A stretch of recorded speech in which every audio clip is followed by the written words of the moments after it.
Thank you, Lorraine, and thank you for noting that we are standing between now and a party.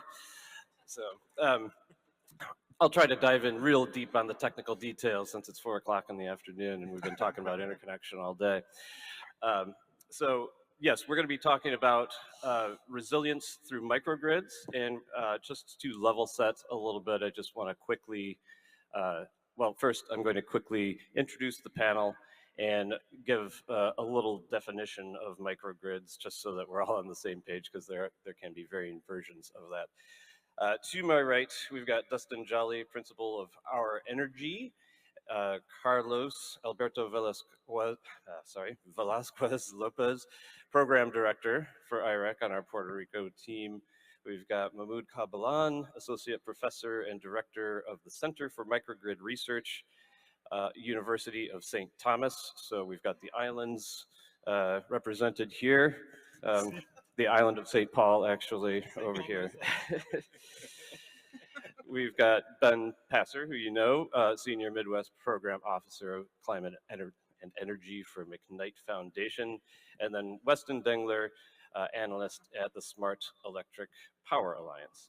So microgrids are basically, they can be their own standalone grid, but the thing that makes a microgrid is that you have loads and generation in a circuit, and that circuit can operate by itself, not connected to anything else. And so it may be connected to the greater grid, and it can disconnect from that grid and operate on its own, balancing load and generation within the island. It could potentially also be operating as a totally standalone system and have no grid connection, but we're not going to focus on those types of grids today. And the microgrids that do connect to the grid, the greater grid, could be of multiple different varieties. We're going to potentially talk about 2 different types: single customer microgrids and multi-customer microgrids. And a single customer microgrid basically just means behind a meter, where you would typically define a customer, or behind a point of common coupling, if you know that term, PCC. That would be a single customer microgrid if that particular facility disconnects from the grid and runs as an island. But you could potentially combine different PCCs and potentially portions of the distribution circuit between them, and serve multiple customers with a microgrid that can disconnect from the rest of the grid.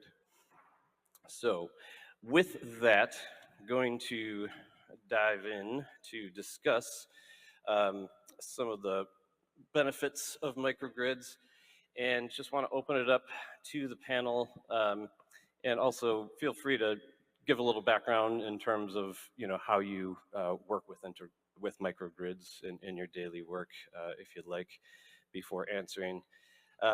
But just wondering, what are the motivations for deploying microgrids, and can you tell us a little bit about the different types of microgrids that you see today, as well as maybe what could come in the future? You don't have to talk about the future yet, because we'll get to that. But yeah, why are we doing this today? And Dustin, I'll start with you, just because you're to my right. Sure, happy to start. Thanks, Brian. How are we doing? Okay, well, let's see. So I guess a quick background on me, since Brian segued on that. So Dustin Jolly again here. I'm a licensed civil engineer in a number of different states in the United States. Broadly a power and water infrastructure guy for my whole career, and for the last 8 years, I founded and have been running a company called Our Energy that specializes in microgrid infrastructure. So we have a line of business that is on the engineering side of things, playing the owner's engineer role for all kinds of different stakeholders in the market. And we also play the role of a developer, a co-developer, and provide all the development services as a part of that. So just addressing the question about why a microgrid. I think there's going to be a lot of different whys brought to the table in this conversation, but probably the biggest driver that we could all point to first is resilience and reliability. Resilience and reliability is an increasing issue with the deterioration and aging of our grid infrastructure, climate change, and a host of other factors. And so I think I'll lead us off as the primary driver being resilience for now, from my point of view. And I'll leave it to the panel to maybe offer some other perspectives. Sure. Thank you. Carlos Alberto Velázquez, a program director for IREC in Puerto Rico. When we talk about drivers and the reasons why microgrids make sense, why they make sense in Puerto Rico, is because in Puerto Rico, as you know, microgrids actually went into to save lives, right? You know, the context, just to give some context to the audience, the electrical grid in Puerto Rico in 2017, in June of 2017, or the company that was operating, PREPA, declared bankruptcy in June of 2017. Come September 20th, 2017, we get hit with a hurricane, Maria, Irma, that literally knocked out the whole electrical grid system for 100% of the people in the island of Puerto Rico. And if memory serves me right, a month later, only but like 17% of the population in Puerto Rico actually had their lights on. Think about that for a minute. A month, 17% of the population. That's still, I don't know, almost 3 million people in the island without lights. So we, small companies, got together with nonprofit organizations, and we reached out to different communities.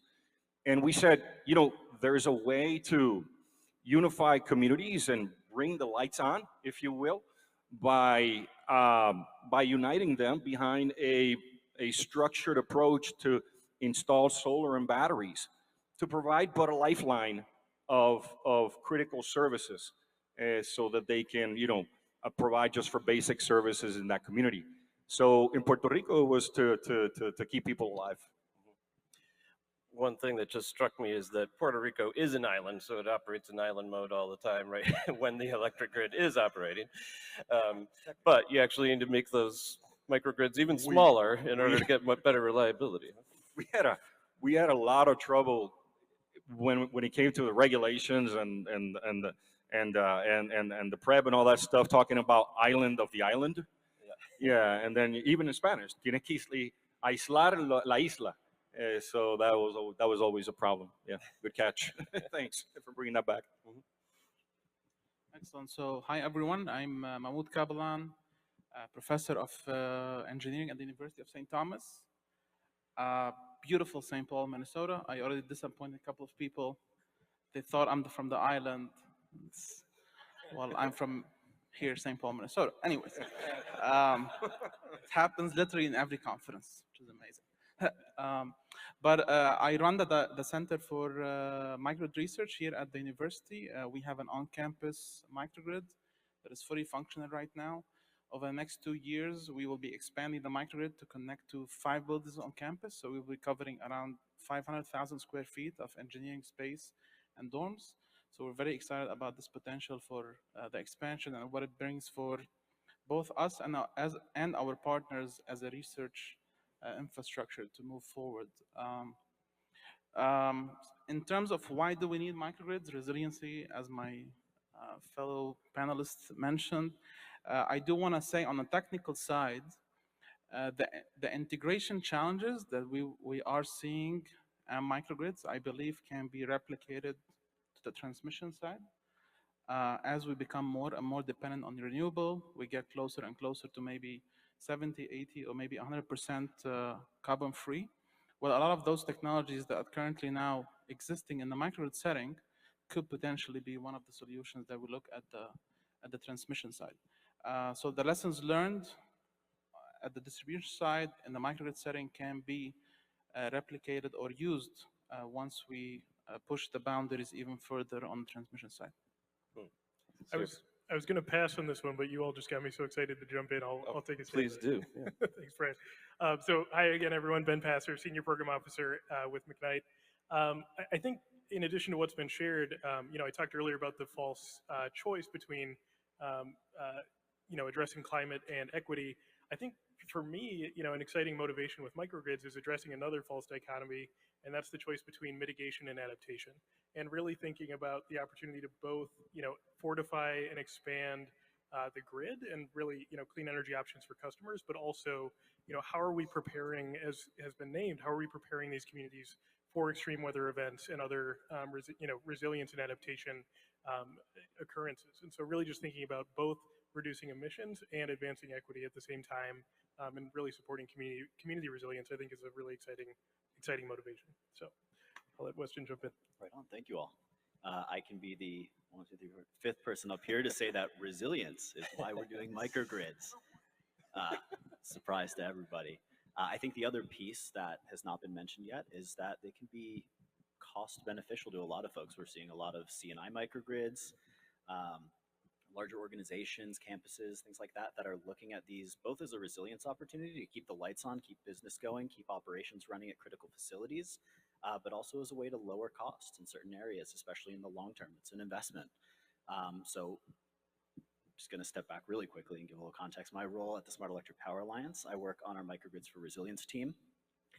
We work with state energy offices, utilities, sometimes smaller entities to do kind of pre-feasibility studies.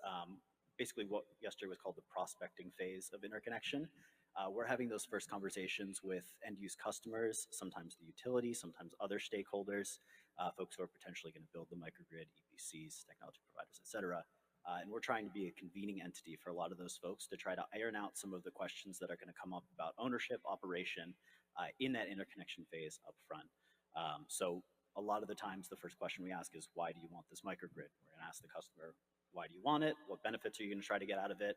And how are you going to convince your other partners to make this a valuable option for everybody on the table? What type of business models are you going to look at? What do you care about besides resilience that is going to make this project pencil and is going to make it move forward?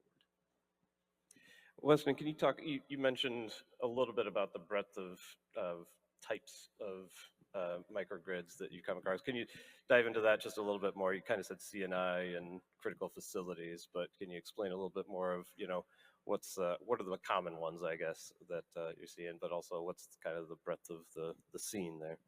I think there's a lot of different things you say. Yeah, of course. Sorry about that. There's definitely like, single site microgrids, which makes sense, campus microgrids, regional microgrids. I could also talk about the types of technology I think that we're seeing currently. So a lot of the time right now we're seeing single customers and sometimes smaller customers, campuses, microgrids that generally include, solar and plus storage. A lot of the times there's backup generation involved as well. Usually that like solar plus storage provides grid benefits, provides short-term ride-through capacity for outages. And then there's still that backup generation component a lot of the time that's providing that longer term while we're waiting for better, longer energy storage technologies, other technologies that can be deployed. My other role is I co-lead our energy storage working group. We a lot of the time will invite folks on, work with our microgrids working group to kind of highlight a lot of these projects. There's 3 kind of interesting projects. 2 of them are from the DC area. I'm from DC, so sorry for being a little biased there. That kind of are looking at what the cutting edge looks like of, what's coming out now in 2023, 2024 in terms of new microgrid projects. The first was with Gallaudet University, which is a university for deaf and hard of hearing students in DC. They're partnering with some microgrid developers as well as PEPCO to utilize a PEPCO community solar program in DC. They're, building solar on their campus, traditional, parking lot, rooftops, things like that. They have battery storage as well. And I believe they have, I want to say, combined heat and power as well. And they're utilizing that community energy storage program as part of their microgrid. It can provide benefits to the community, and it can also provide backup resilient services to the university in times of outages. Another interesting one in Montgomery County, Maryland, right outside of DC, there's the Brookville Smart Energy Bus Depot. It's an alpha structure project, super interesting, cutting edge sort of stuff, right? It's solar plus storage, and I believe there's some backup generation as well, but it's an EV charging facility. The initial facility is really interesting, and it's a pilot project for transit depots, those types of facilities. But they just used that facility as a proving ground for a recently approved project, which is actually going to include green hydrogen, also another bus facility in Montgomery County. So we're starting to see where green hydrogen can be a microgrid facility as well, or a DER within these microgrids as well. And then just one more project I wanted to highlight was a kind of community benefit resilience project in California with Energy Vault and PG&E. They're doing a substation level microgrid. So, we're looking at sometimes single sites, sometimes community or campus microgrids, but also some at the substation level. Their project is looking at, I believe it's battery energy storage, and then hydrogen fuel cells as well to provide longer term resilience during longer term outages provided by, resulting from PSPS, public safety power shutoff exercises where you're seeing power go out for 24 or 48 hours in that longer term. So, all of that to say, we're seeing, site-specific, campus, we're even seeing larger substation-size microgrids with lots of different technologies. It's not just solar plus storage plus backup generation anymore. We're starting to see all of these new DERs integrated into these projects as well. Cool. Dustin, did you have something you wanted to add? Yeah, I could jump back in. Just bringing it back around to the why, and I think we could all anchor on resilience like we were discussing. And for the two gentlemen down here at the other end of the bench, I just wanted to kind of bring it back around on perhaps a couple other whys. You touched on the financial side. I would throw it out there and argue maybe that some of the larger investor-owned utilities and major macro grid networks, if you will, of today are pretty cost burdened from legacy projects, all kinds of things in their history that now have been rate based. And so I think there is a legitimate cost factor where a hyper local, right sized community scale microgrid type of application, or even at a facility scale, can be cost competitive to base utility rates. So there's a pretty black and white economic argument now, I would say, as well, on top of the resilience piece. And then extrapolating a little bit on the community-oriented angle, I would say that maybe it even expands to that why could be expanded to some of the equity and access and participation and justice elements that we've all been talking about today as well. I think localizing energy systems in the way that microgrids offer really dovetails into a lot of those extended benefits as well. So I wanted to offer that.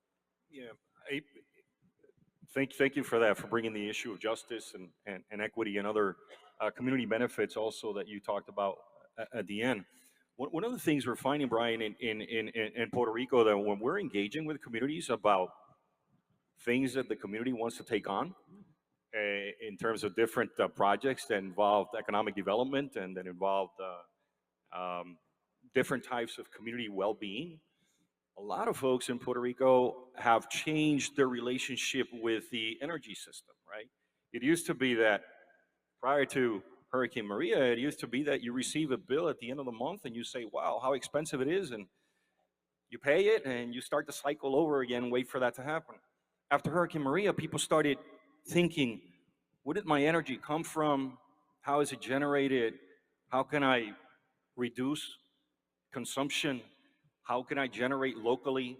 How can I make sure that the light stays on when long-term outages occur, hurricanes and other things? So it provided for a really good opportunity to do two things. First of all, for communities to take ownership of developing generation and storage within their area. And it also provided a real good opportunity for a real educational component and outreach. If you go to Puerto Rico today and you talk to different communities, you will find such a high energy IQ. People can tell you about batteries. People can tell you about different types of panels. People can tell you about, how to reduce consumption. And it's really fascinating all across the generation, from children to older adults. And it's quite exciting. It's top of mind at the household level now, I would say. Yeah, it really is. That's really great. I wonder how we can replicate that throughout the rest of the country without having an incredible disaster like that. You say that, but yeah, you say that, and I'm going to say this very, very, very, very carefully. You know, what happened to Puerto Rico was terrible, but what's occurring now in terms of rebuilding the grid and making sure there's more control of how we're generating and we have more control of our energy agenda is a very positive, sign. And I wish upon all the grids Yeah. to have that sort of knowledge and that sort of desire to be self-sufficient and knowledgeable about electrical issues. Absolutely. Yeah. Great. Yeah, thank you all.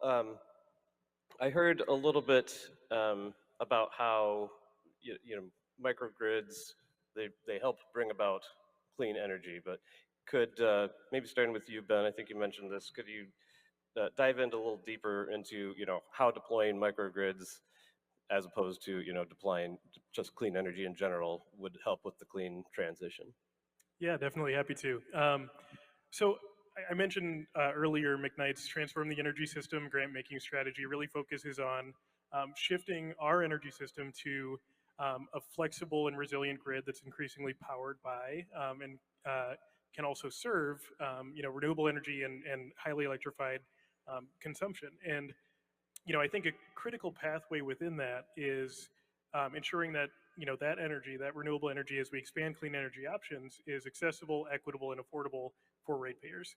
And I really see microgrids as a core part of that approach for all of the reasons that we've already discussed, but primarily around the opportunity to really upgrade and fortify either aging grid infrastructure or really help support communities through disruptive outages, which we've seen a lot throughout the Midwest in recent years. And so, I think we're starting to see more examples of this in the Midwest. Xcel Energy, to Weston's point on, the CNI side, Xcel Energy is now developing a CNI microgrid program for its customers here in Minnesota. There's the Bronzeville neighborhood in Chicago that has a neighborhood scale microgrid. And I actually just saw today, I think, that USDOE has a new funding notice for equitable solar communities of practice, which include, potentially microgrids as a key kind of focus of that. And so I think it's really encouraging to see, this momentum around microgrids as a core part of really expanding clean energy options in an equitable way, because I think, they are uniquely positioned to really help advance an equitable clean energy transition, more so than, as you mentioned, Brian, other DERs. I think the last thing I'll mention too is, I think Brad and others talked earlier about the challenge of really ensuring that microgrids and other potential technologies are included in planning and resource conversations. And I think that's very true. But I think, as has been mentioned, we're going to have to, I think, figure out how we can more holistically plan across the system and really ensure that as we're entering rate cases, as we're entering resource planning dockets and other processes, that we're, I think, fairly and adequately assessing the value of microgrids for all the reasons that we've discussed. Did you want to respond to that, Carlos, at all, or anyone? I thought you were reaching for your mic. I'm always reaching for the microphone. But I would say this again, back to the experience that I know about, that I'm aware of in Puerto Rico. Microgrids in Puerto Rico began as a community response. There were community-led actions, but they really have become institutionalized. To your point, right? So what started out as literally philanthropic donations of panels and batteries so people can keep the lights on for a little bit longer, it is now an approach put together by the DOE and by HUD funds to create strategic microgrids across the electrical grid, for example, in Puerto Rico's premier medical center, to the tune of a couple of $100 million just in strategic microgrids alone.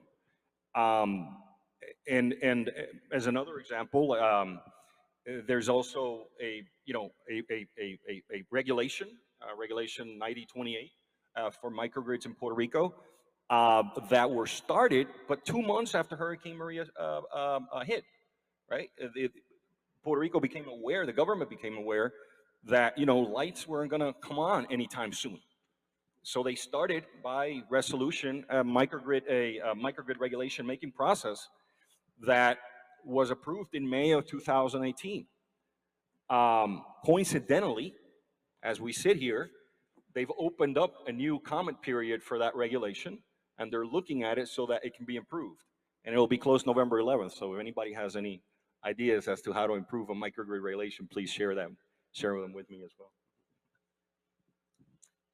Yeah, Mahmoud, did you want to talk a little? I heard you talk about how some of these concepts can be applied to the greater grid in general. I'd love to hear a little bit more about that, but please, yeah, respond however you wanted to as well. Sure. So on that point, there is a catchphrase for some people that work in the microgrid space that microgrid is greater than the sum of its parts.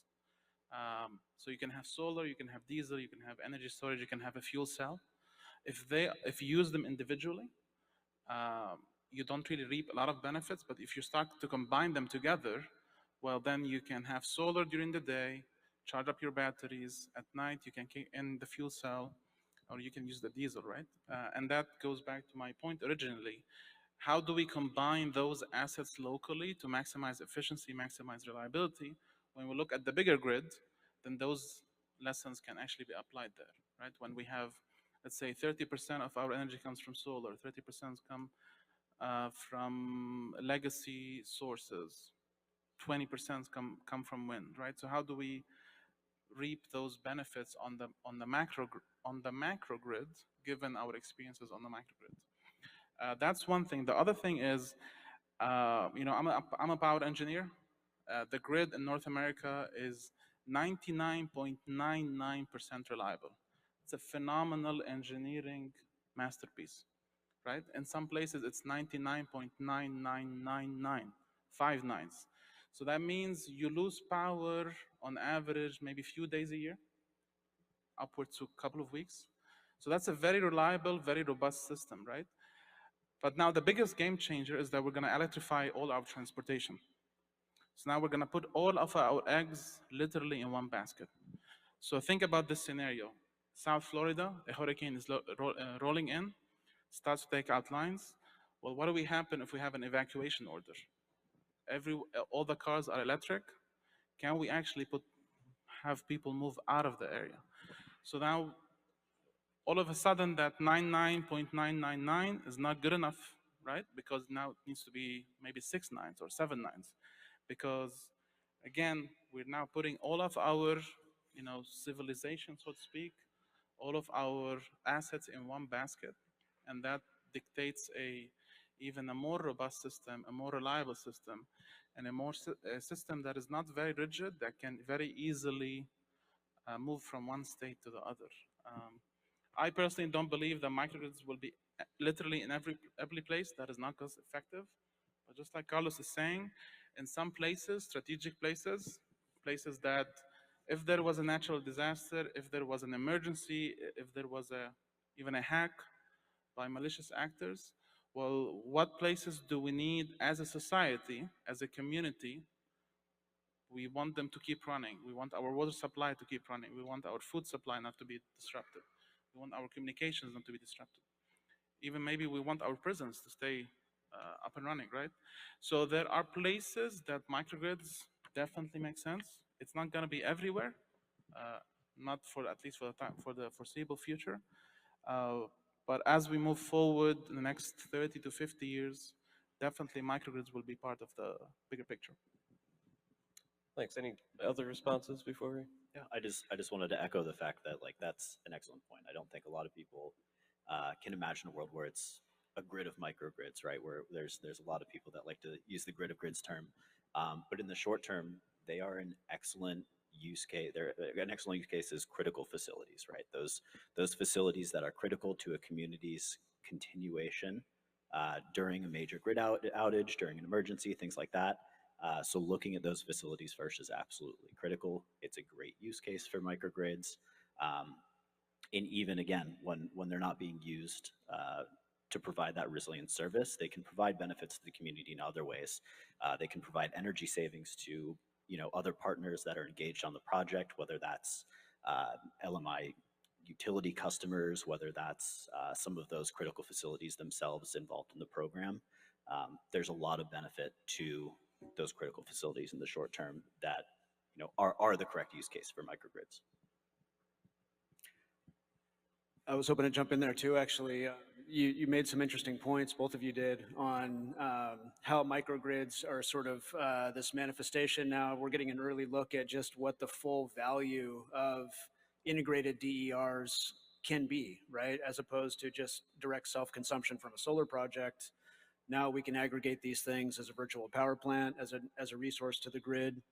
We can be looking at virtual power plants and microgrids in the integrated resource planning process, and bringing it back around to the core topic on interconnection. I would even argue that as some of these reforms play out and these things evolve, that DERs can no longer be looked at as just a load on the grid, but as a true resource with some more dynamic planning involved to streamline and even alleviate some of the interconnection barriers that we've been seeing and talking about here in the conference. So I wanted to add that as well. Thanks.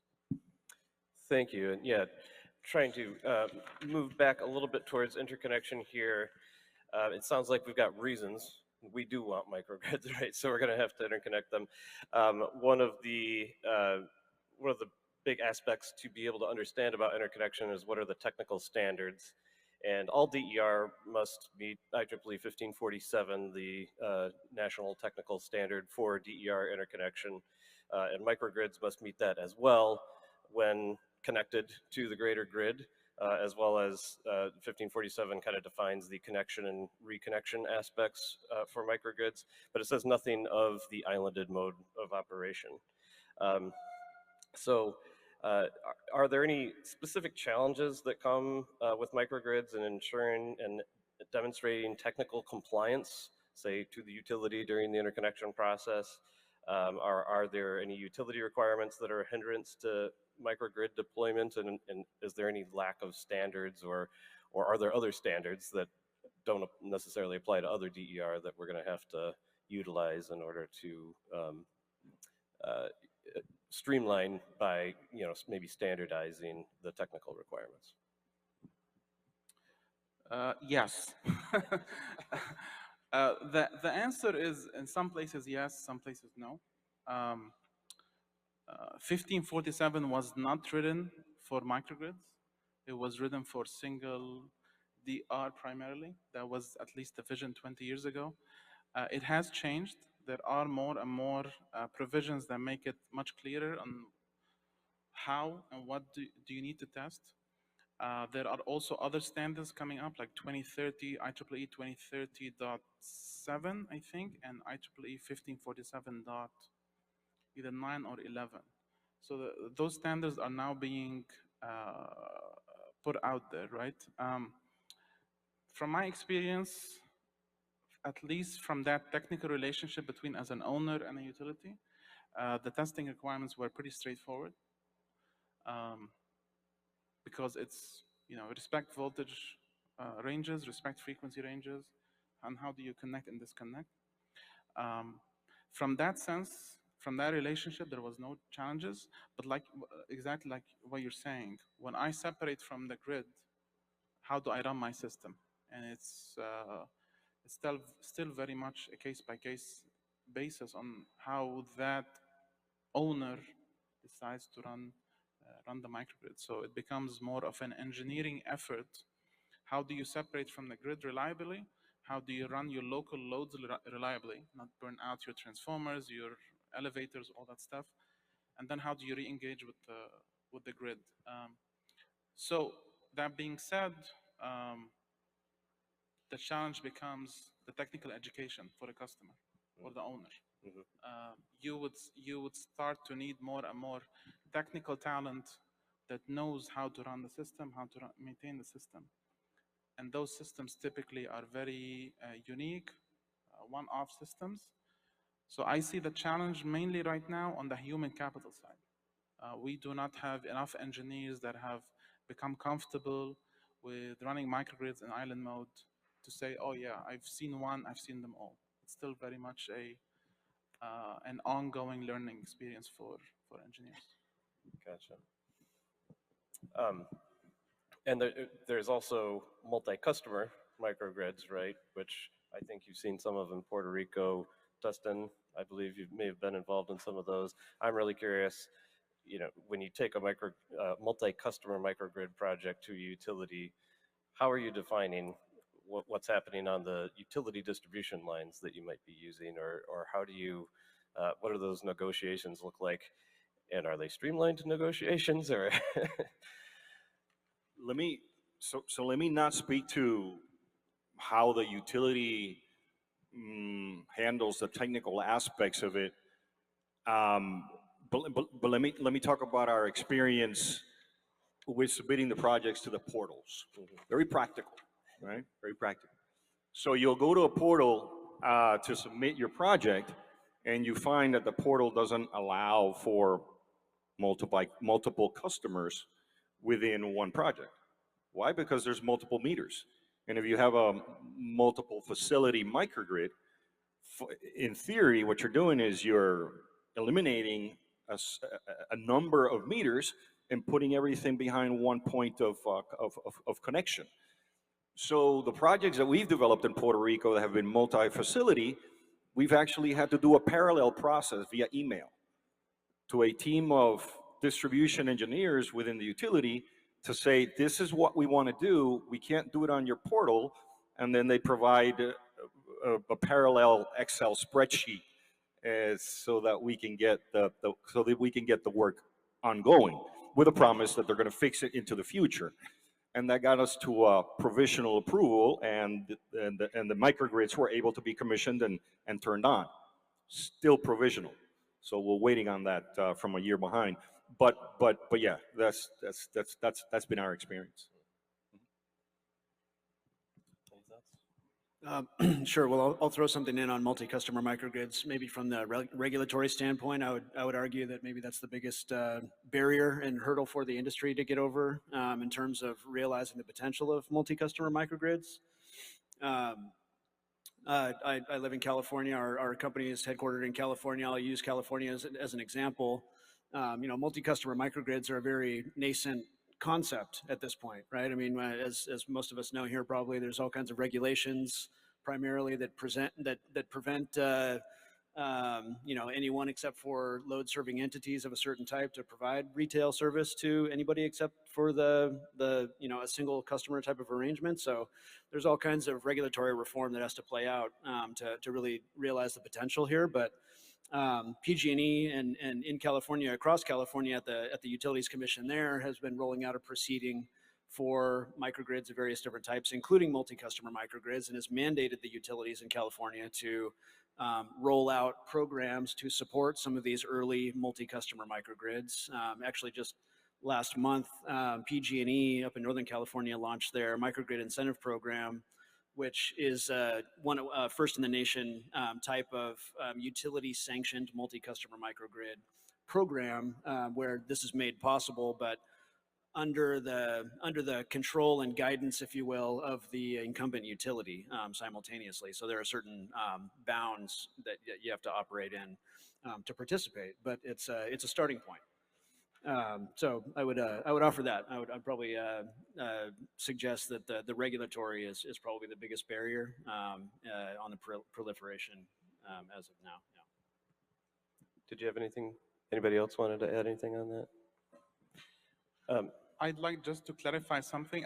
When I meant it was streamlined, it was on the technical side. The submitting the application, going through all that process is extremely challenging. I'm a licensed professional engineer in Minnesota. Even for me, it was really difficult to understand what are you looking for, right? Documents that are 100 pages long, you read them very technically in depth. Some clauses that not fully contradict, but would, let's just call it contradict, whatever, right? Some clauses that would not support other clauses. So there are issues to iron out on that side. And utility engineers, I love them, I train them, I teach them. We train them to be very conservative. right? Ultimately, you do want to be careful with the amount of power you're putting on lines in people's houses. Somebody gets hurt, somebody needs to answer questions, right?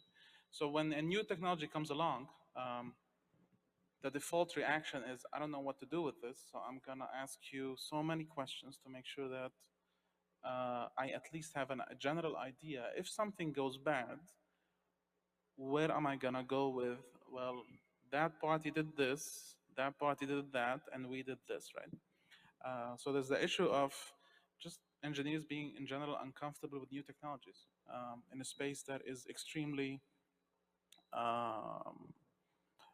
risk averse. Traditionally, for 100 years, the grid has been in one fashion. So there's that aspect of the work there. On the regulation side, I don't see how multi-customer microgrids can be a reality anytime soon without challenging the fundamental nature of the business model of utilities in North America. Utilities are given a monopoly, an exclusive economic zone. Our contract as a society with them is, you're gonna sell power here, we'll give you 6 to 7% return on your investment. In Minnesota, if you sell power to 15 entities, you are considered a utility. That's for the statutes, right? So when you go over lines of the exclusive economic zone, where usually it's an immediate like, whoa, whoa, whoa, whoa, whoa. You know, this is our space. You can't really be doing that. So that's really the major, if you want to go over any street, pretty much, it's gonna be, if not impossible, extremely, extremely challenging. And lawsuits will fly, I'm sure. Yeah. Some hurdles, it sounds like. Is there anybody doing it right? Are there, are best practices starting to emerge at all? You mentioned California, but I don't know, is that something we would point to as a model leader? At least they're doing something. Well, it's an approved model in the market, in a very large market and mature market in the United States. So it's a touch point, right? It's maybe we can chalk it up as progress even, although there's a lot of frustration with the process, et cetera. But I would argue it's an early model to look at, and it's going to be one that I think there's a saying, so goes California, so goes the nation, right?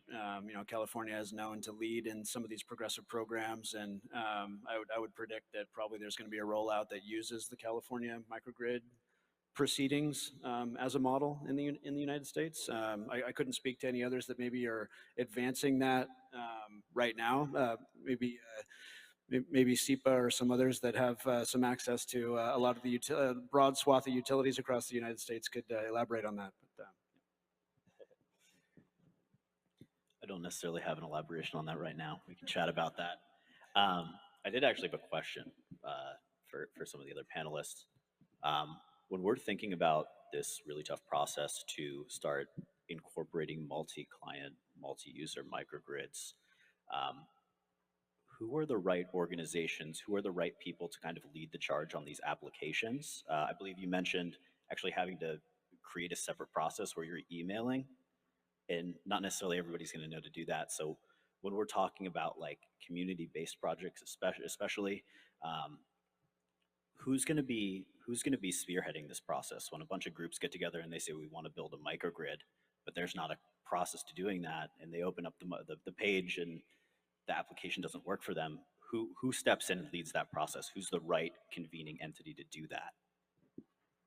I mean, this morning we heard from one of the panelists say that sometimes we get ahead of ourselves in terms of policy, not in terms of policy, in terms of incentives and subsidies, and even politicians saying we're gonna have 100% renewable energy by such and such, but then policy has to catch up in order for that to happen. So in part that's part of what I think that's part of what you're saying. That's what I'm understanding what you're saying. But then I want to tie that in with what the professor is saying to my right from St. Thomas. Thank you. The other St. Thomas. Darn it, I was the one who was disappointed. I thought I was speaking next to somebody from the islands. So, what a lot of the things that the professor has said has really resonated. He spoke about the fact that engineers are not comfortable with some of this new technology, certainly not with the microgrids. And I would say that, you know, in the projects that we have put together in Puerto Rico, we've been able to embed undergrad electrical engineering students in the whole design and the whole operations and the whole construction process, so that we can have future generations of engineers who are comfortable with this new technology. So that really resonated with me, and I just wanted to share that with you. But I would also say that when Puerto Rico said, you know, in 2018, go ahead and move forward and create microgrids, literally they said, we'll put together the interconnection process later. That's literally what they said. That's what the regulation says. The regulation says, and they gave PREPA 120 days to come up with technical standards. 5 years later, we don't have them. I'm not kidding. 5 years later, we don't have them. The excuse, the pandemic, the excuse, 20 excuses. The point is we don't have them. So we're having to, once the thing is built and it's operational via provisional permitting, now we're going back through the process to say, okay, really, how are we going to do this? And that it sticks. Now, because microgrids in Puerto Rico are being institutionalized through federal funds, I suspect this time they'll take it for real. So stand by. Puerto Rico may lead California. Well, I didn't mean to anchor on California because I wanted to give Puerto Rico some credit there. Actually, I mean, they have a law now that is, you know, essentially equivalent to the legislation that passed in California that drove the process that I was describing. So Puerto Rico's been right in there the entire time. Has been, frankly, despite the utilities, you know, various other problems, has been leading in this space for a very long time. Puerto Rico, to their credit, you know, were the first to come out with minimum technical requirements and various other provisions to try their level best to enable DERs and not have them be a negative impact to the grid and reliability and power quality. So there's a lot of movement there. Hawaii was touched on as well, of course. I'm getting the hook, but I'm having fun. I'm going to ask one more question, and I'll give you all a 20-second response time. Do you have a vision for what a resilient and reliable electric system is going to look like in the future, and how do microgrids play into that future? Anybody can start, whoever's got the first idea. I can be quick. I don't think anybody knows exactly what it's going to look like. There's lots of technologies, there's lots of solutions available. I will say with respect to microgrids, they are a tool in the toolkit. They can provide resilience, especially in the short term. They are increasingly being proven. So I think they will be a piece, but not necessarily the whole thing. And they will be they're kind of the definition of the idea that, you know, the grid's no longer top down. It is sort of middle out. There's lots of DERs. There's lots of folks that are going to be producers and consumers of electricity. So who knows? I would echo that. I would go so far as to say microgrids are an example of what the grid of the future and the new architecture of our grid is going to look like. You know, this grid of grids, if you will, that you touched on before. So I see microgrids as just, and these pocket microgrids as simply the early stage projects of a complete overhaul of our electric grid and the architecture that it operates under, to your point, one that operates in a more distributed way fundamentally. Yeah, I mentioned it already, but you know, at McKnight, our vision of the future is a clean energy future that's affordable, accessible, and equitable. And I think, as you said, Weston, you know, microgrids are a key tool in the toolbox. Well, for me, it's going to depend. I think the missing piece is energy storage. We don't do that efficiently yet. We don't do that economically yet. So if we figure that out in the next 10 to 20 years, I think microgrids will be in every single home, every single neighborhood. If we don't figure out energy storage, it's going to be more, again, those critical facilities that become microgrids and become more interactive with what the community needs at a certain time. The biggest disruption that I think might be happening on the energy storage side is now there's talk of banning lithium ion for stationary energy storage applications and only saving it for EVs, right? So If that happens, we're looking at a major reshuffling of what the grid might look like for the next 20 to 30 years. So short answer, it's really gonna depend how this, especially this decade, looks like. For me, the vision of the grid of the future is energy democracy. Very short. Thank you. Thanks for being succinct. And thank you all. I think we have some time for questions still, yeah? Okay.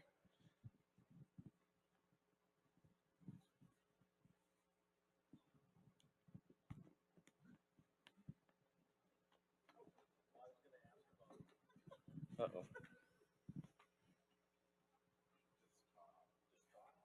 You can shout it.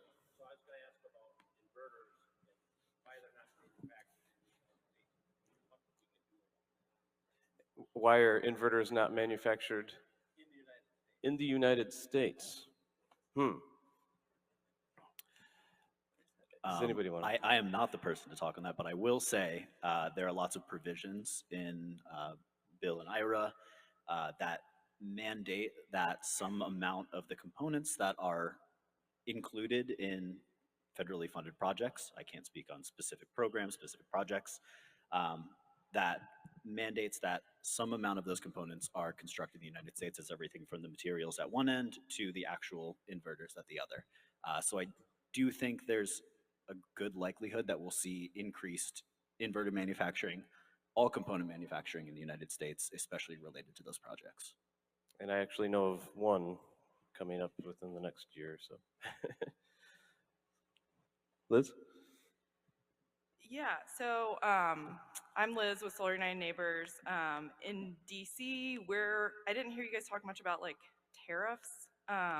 So we're working to oppose a proposed microgrid tariff from Pepco that could like triple or more the costs for interconnection, or for the monthly cost for microgrids to interconnect and be on the grid. And we think that's problematic. But do you guys have recommendations of like fair or model tariffs for, you know, a large campus microgrid, and like what's fair for them to pay in terms of like standby or things like that?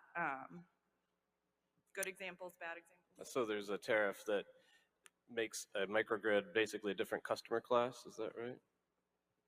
Yeah, there's like a separate rider, I guess, for that customer that would basically make them pay a lot for backup power that they might not ever use, or they might be able to schedule at off-peak times. That's interesting. We haven't talked much about the rates for the power flowing between the grid and the microgrids. Anybody have thoughts on that? So I mean, I'll try to answer that, but it's a slight tangent.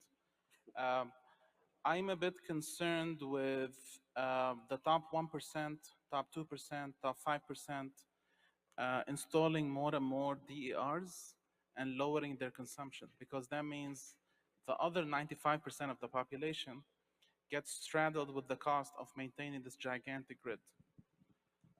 So it becomes more of an issue of who's going to be, you know, these technologies are phenomenal, amazing, I love them. But as a society, we do need to be careful with where are we pushing our costs and who's going to be straddled with that for the next 30 to 50 years. If we're not careful with that, we could reach a tipping point where electricity could be very expensive for everyone. So there is a concern there, and I see where the utilities are coming from by imposing, you know, structures like that, where, okay, well, you're not consuming energy from me anymore, but again, I am giving you 99.9999% reliability. If something happens on your system, you come to me immediately, right? So how do I cover my costs there? So that's still like the business model there is still to be figured out, I guess. It always goes right back to the top, like the entire system is not set up for this quite yet. Actually, the theory of power systems is Like, not set up. The theory of power systems that engineers came up with in the early 1900s is not set up for all of a sudden the end of the line is sending power back to me, right? Sure. So not only is the way, you know, the economics want to set up, there's technical issues, theoretical and fundamental engineering things that we still need to have answered. So. Go ahead. Hi, my name's Austin. I'm one of those DOE Clean Energy Innovator Fellows. I guess I'm curious on kind of this vision on what microgrids will look like in the future grid and distribution system. Do you see microgrids being more, showing up more in utility and investor-owned utilities, integrated resource plans, or coming more from communities and third-party developers? Perhaps in like a neighborhood, if a neighborhood loses power because a feeder breaks, or maybe the utility wants to do a commercial industrial plan like Excel is doing. Just kind of toying with that vision idea. Thanks. So as a matter of like a narrative, or anecdote, I guess is the right word.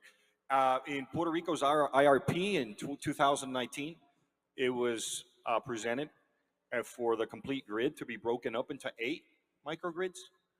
So it was at a conceptual level institutionalized that way, but the IRP was not approved. So it was presented, but that was not approved. So I'll just share that with you. Any other thoughts on, yeah, being utility-led via planning versus customer-led, maybe ground up? I'll go super quickly. I mean, I think this is a little bit of current state, future state, right? Where I think at least in the near term, at least my read, you know, from the 30,000 foot level, granted I'm not in the policy and regulatory world anymore, but I think that in the near term, we're likely to continue seeing utility-led proposals and really just kind of leveraging existing programs and resources that they're either able to modify or expand.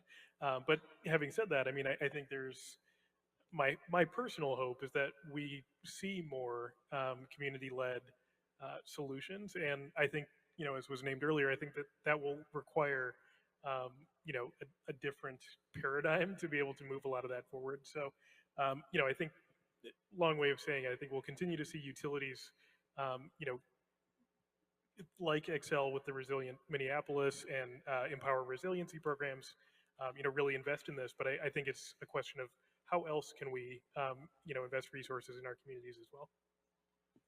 Thanks. We got time for, I think, one more question only. Try to make it quick.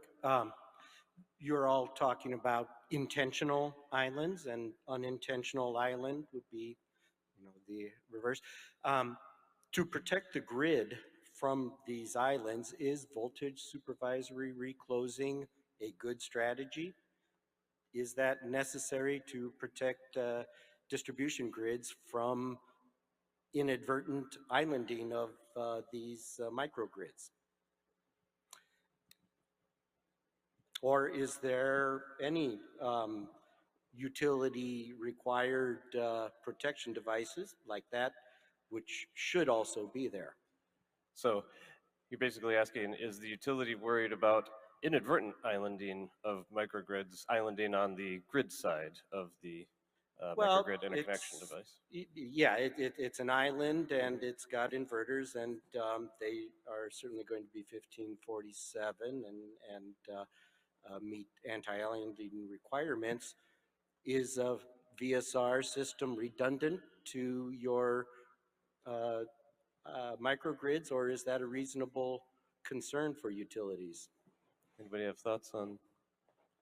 Well, I'll throw something in and I'll invite the professor to come in behind me. I think he's probably got a comment too, but I would argue that this, you know, this needs to reach back just to technical standards like came up before. I think ultimately the utilities are going to have tools and control at the point of interface of whatever the boundary of the microgrid might be to the macro grid.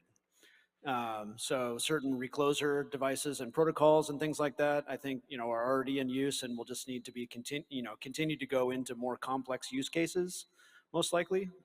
Ultimately following some basic standards though that are going to need to be applied. But that's maybe a little bit broad of an answer for you, but I'll offer that. Thanks. So philosophically, the grid is an engineered system. Nothing is impossible. Now, from a human perspective, the grid thinks the lines are not energized. There's a microgrid running that did not detect the island. The lines are still hot. We send out the personnel in a bucket. They touch the line, they hurt themselves. So there are real concerns. There are life and safety. There are issues that we should not brush aside as, oh yeah, the utility is being overly cautious. There are people that could hurt and do get hurt on a very routine basis.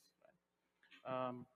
So again, safety is paramount, right? We don't want to hurt people. Nothing is impossible. I believe a lot of the stuff that we need currently exists. The issue is cost. Upgrading the grid, upgrading the distribution system. I mean, we're talking about hundreds of thousands of miles of lines on the transmission and distribution side. So the grid is humongous. It's massive. So those smart, intelligent upgrades, where do they go? Where should they go? Those are questions that remain to be answered. Okay. I think, Brian, that we're going to have to save this conversation for some follow-up at the reception. I mean, it's a lot of good food for thought, and all of your panelists have done a great job. So I want to turn it over to you to say. Thank you to the panel, the last panel of the day. Thank you. I think we have another breakout session. Radina, you want to do the trivia again? I know you want to keep us on time, so you want to come up? Waiting for you to do your thing.